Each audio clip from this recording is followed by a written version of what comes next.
That was The Legend of Lucy Liberty by seasoned veteran soundsmith of the Liberation Fleet, Rising Rhythm, who has made such of their smash hits as Firepower Unleashed, Hellmonter's Fury, and my personal favorite, Helldiver's Treason, as dedication to the Chaos Divers.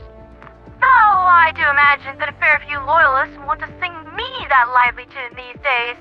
I mean, you could try, but I think you're going to have a hard time hurting a face that's this adorable. I also like to think that I can hold my own in a straight fight too, and I've got a lot of pals that I can call on for backup. But top news of the morning is that things are really shaking up over yonder in the Western Front, with enough oil being spilled to easily qualify as an environmental catastrophe.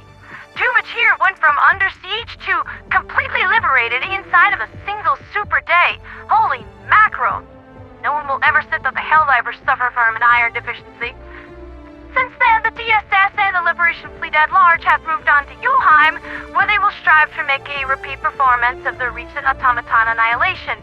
It turns out that Possums work just fine when it comes to RMA shipping collective units back to robot hell. Who knew? There has also been an arsenal augmentation coinciding with High Command's rather unusual request of the Helldivers. For the next 96 hours, the orbital rail cannon stratagem will be issued to all Helldivers, regardless of other loadout choices. Why are they doing this? Who authorized this? How much overkill is it to use an RCS on a lone automaton trooper? Who can really say?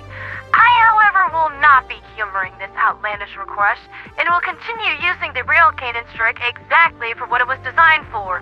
Just say, hey, fluff that tank/strider in particular.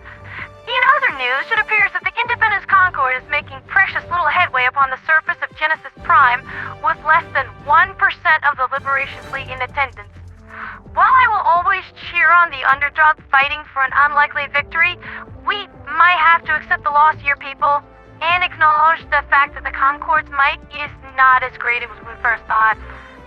The sad fact of the matter is that bot, bug, and squid divers don't actually really exist. At least, not in numbers large enough to be meaningful.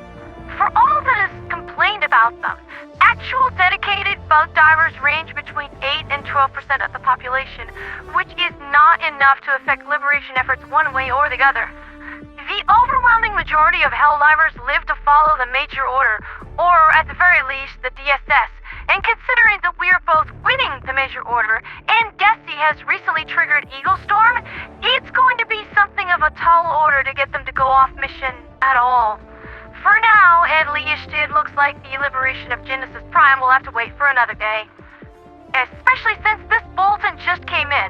Intercepted Automaton communications have identified a secure database on Charbal-VII, presenting a rare opportunity to discern the plan and nature of the mechanical menace. If captured, it could provide critical data on upcoming enemy troop movements. So how about it, Helldivers?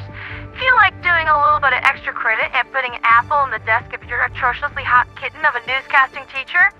The window for this is a mere 48 hours, so we're gonna have to put some hustle to that muscle if we want to see this done. That's been Liberty's latest with me, Pandera the Radio Angel. With a little under 6 days left on the clock for this Major Order and 2 planets out of 5 already down, you boys are just doing amazing out there, so let's keep this momentum going. We've got a lot of homework waiting to get done out there, so let's stay motivated, dedicated, caffeinated, and keep our enemies frustrated. For liberty, for freedom, for democracy, and for the Liberation Fleet.